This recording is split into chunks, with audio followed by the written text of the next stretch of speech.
Entre todos os pecados mencionados na Bíblia, existe um que se destaca como uma exceção assustadora.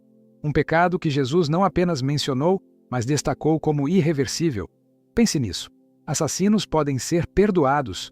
Pessoas que praticaram atrocidades, que destruíram vidas, que se envolveram com ocultismo, idolatria, violência e adultério, todas elas podem encontrar misericórdia se realmente se arrependerem. Mas entre todos os pecados, Jesus diz que existe um único que não será perdoado, nem agora, nem no juízo final. Um pecado que sela o destino eterno de uma pessoa. E é impossível ouvir isso sem que um arrepio percorra a alma, sem que desperte a pergunta inevitável: que pecado é esse? Será que eu corro o risco de cometê-lo? Essas palavras de Jesus ecoam como um alerta. Ele nunca exagerava, nunca usava terror emocional, nunca criava medo sem propósito. Então por que, justamente aqui, ele fala de algo tão definitivo, tão absoluto, tão sério? A verdade é que Jesus introduziu esse tema para revelar algo profundamente espiritual, algo que poucas pessoas realmente entendem. Muitos já ouviram falar do pecado imperdoável, mas poucos sabem quando Jesus disse isso, por que ele disse isso e como esse pecado realmente funciona. E quando você entender o contexto real, vai perceber que essa declaração não é sobre medo, mas sobre discernimento espiritual. Hoje, você vai descobrir a verdade completa, sem sensacionalismo, sem distorções. Apenas o que Jesus realmente quis dizer. E antes de irmos mais fundo, se você valoriza esse tipo de conteúdo que traz clareza bíblica e paz ao coração, te convido a se inscrever no canal para continuar caminhando nessa jornada espiritual com a gente. Agora vamos juntos, mas entenda algo muito importante. Eu não trato esse assunto levianamente, nem com pressa, nem como se fosse apenas mais um tema teológico entre tantos outros. Ao longo dos anos, conheci pessoas profundamente sinceras que carregavam um peso enorme no coração, acreditando que haviam cometido justamente esse pecado.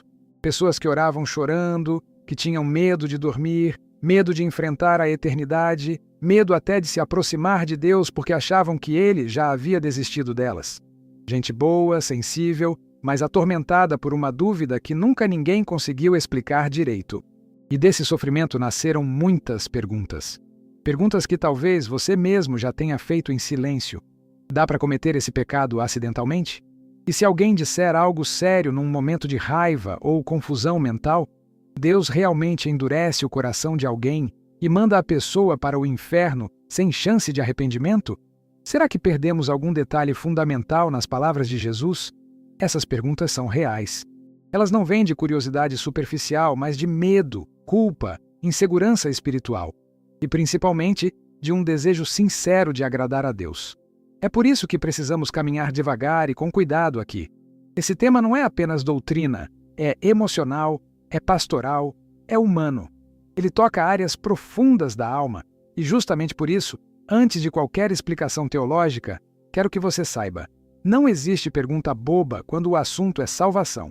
E este vídeo foi feito para resolver dúvidas profundas, para trazer clareza onde há confusão e paz onde antes só havia temor. Agora que estamos alinhados, podemos seguir mais fundo nesse mistério. Jesus estava realizando milagres extraordinários. Cegos enxergavam, mudos falavam, paralíticos andavam, endemoninhados eram libertos. E mesmo vivendo sem pecado algum, mesmo sendo perfeito, Jesus enfrentava oposição feroz. Os líderes religiosos o odiavam profundamente. Tentavam derrubá-lo, desacreditá-lo, expô-lo, até mesmo matá-lo. O contraste é gritante. O Filho de Deus curando e libertando, enquanto homens religiosos tramavam nas sombras para destruí-lo. Esse cenário tenso prepara o terreno para o momento mais crítico dessa história, o momento em que Jesus finalmente menciona o pecado imperdoável. E tudo acontece em um momento aparentemente simples, mas carregado de significado espiritual. Jesus estava no meio da multidão quando trouxeram até ele um homem que era cego e mudo. Aquele homem não podia ver a própria família, não podia expressar dor, não podia pedir ajuda. Era alguém preso dentro da própria mente, incapaz de enxergar o mundo e incapaz de se comunicar com ele. E além disso, estava sob opressão espiritual. Um caso que, aos olhos humanos, parecia impossível de resolver. Mas Jesus não hesita. Ele não faz discurso, não prepara cenário, não dramatiza, ele apenas age. E, diante de todos, aquele homem é curado. Sua visão volta, sua voz retorna, a opressão espiritual é quebrada. O impossível acontece diante dos olhos de pessoas comuns. As multidões ficam maravilhadas. Os comentários surgem imediatamente.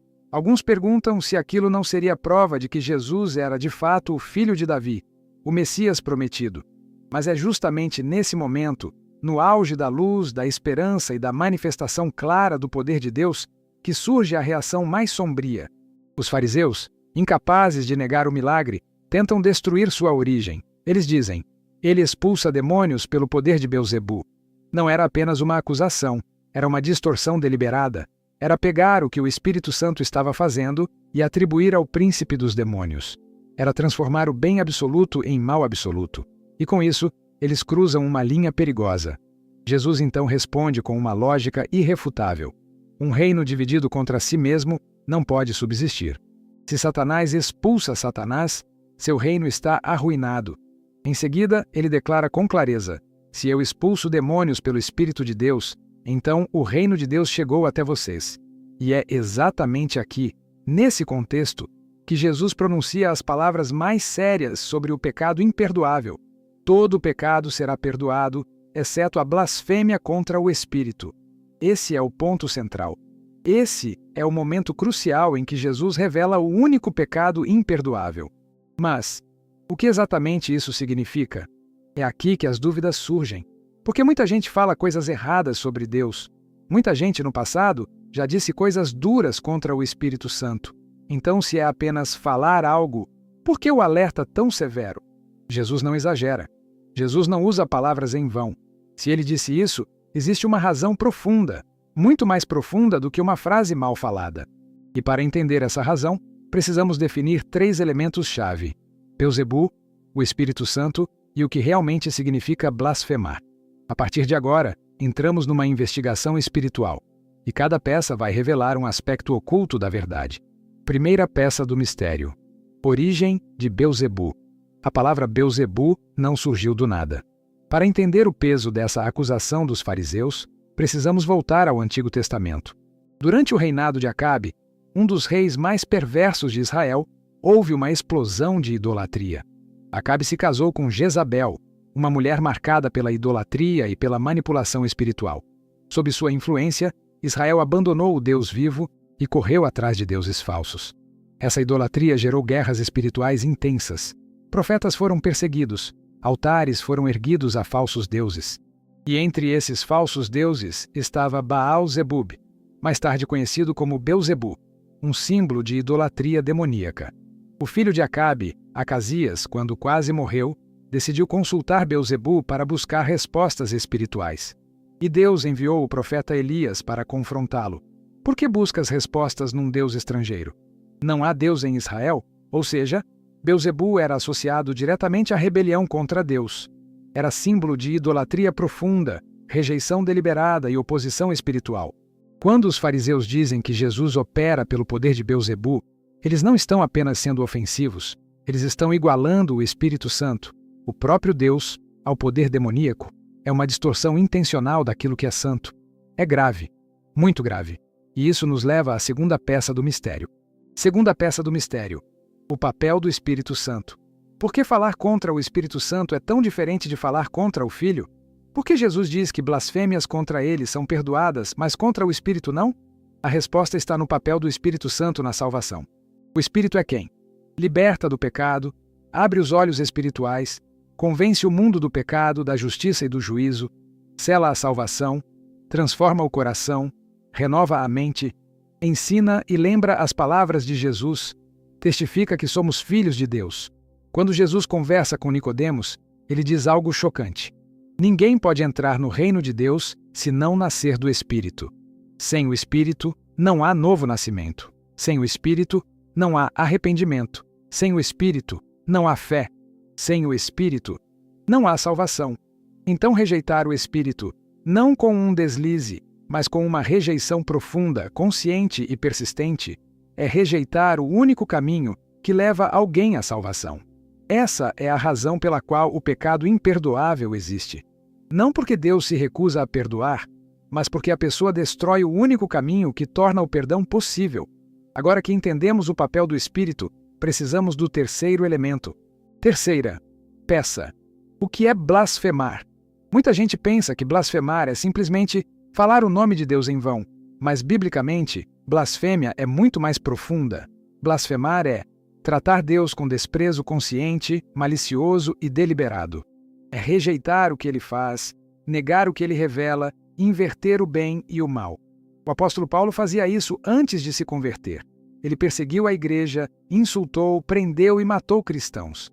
E mesmo assim, ele foi perdoado. Por quê? Porque sua ignorância não era uma rejeição final e consciente da obra do Espírito. Quando Jesus o confrontou, ele se rendeu. Mas no caso dos fariseus, a história é diferente. Eles viram milagres, viram libertação, viram o poder de Deus claramente. E ainda assim, atribuíram tudo ao diabo. É aqui que nasce o pecado imperdoável, e para entender como alguém chega a esse ponto, precisamos voltar ainda mais atrás. Faraó e o endurecimento do coração. Faraó é a representação perfeita do processo que leva alguém ao pecado imperdoável. Primeiro, Deus envia sinais. Moisés fala, o Espírito age, a verdade é apresentada. E o que Faraó faz? Ele endurece o coração. 1, 2, 3, 4, 5 vezes. Sempre rejeitando a verdade, sempre resistindo ao Espírito. A Bíblia é clara. Nas primeiras 5 vezes, Faraó endureceu o próprio coração. Ele escolheu rejeitar. Mas depois disso, a Escritura muda. Deus endureceu o coração de Faraó. O que isso significa? Não que Deus tenha tirado sua chance arbitrariamente, mas que chegou um ponto em que Faraó cruzou uma linha após a qual o arrependimento se tornou impossível, porque o coração se tornou pedra. Provérbios diz, quem resiste à correção, muitas vezes será quebrado de repente, sem remédio. Romanos 1 diz que Deus entrega pessoas que rejeitam repetidamente a verdade. Romanos 9 reforça o princípio. Deus confirma a escolha que a pessoa insistiu em fazer. Assim como um metal endurece com o calor repetido, assim também o coração endurece quando a pessoa rejeita a verdade vez após vez. Esse é o caminho para o pecado imperdoável.